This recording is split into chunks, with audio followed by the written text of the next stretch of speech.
Welcome to the amphitheatre of El Jem in Tunisia. We're entering from the southeast, which is the tourist entrance nowadays.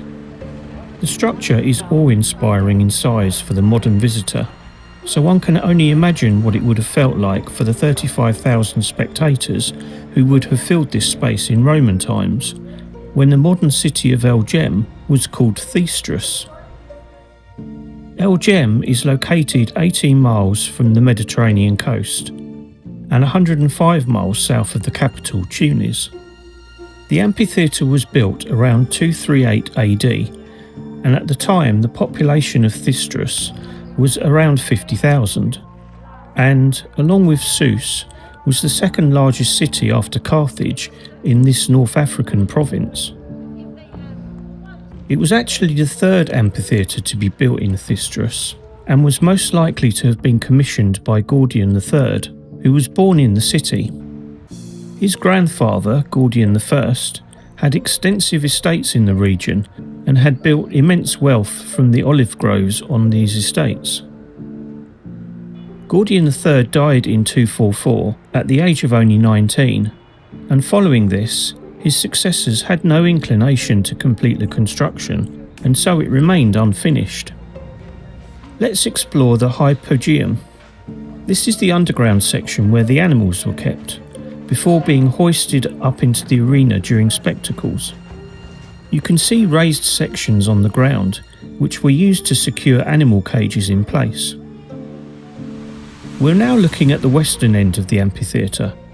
Although much of the superstructure here no longer exists, you can see the passageway which was used to allow chariots and processional parades to enter through the grand entranceways.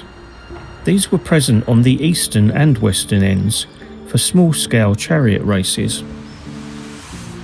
Thestra was located on the edge of the Roman Empire, a short distance from the Fossa Regia, a 150-mile-long ditch which marks the extent of the Roman province of Africa. But why was such a large amphitheatre built there?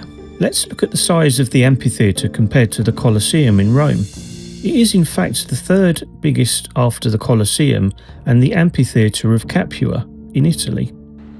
And why was it not built in Carthage instead?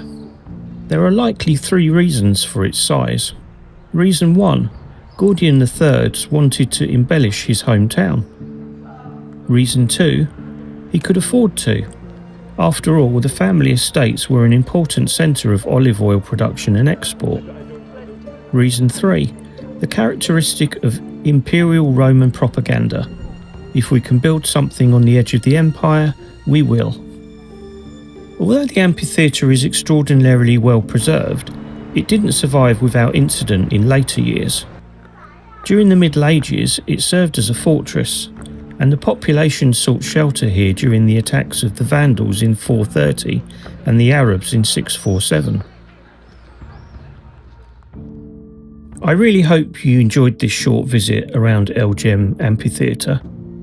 Please leave a like if you did, and consider subscribing.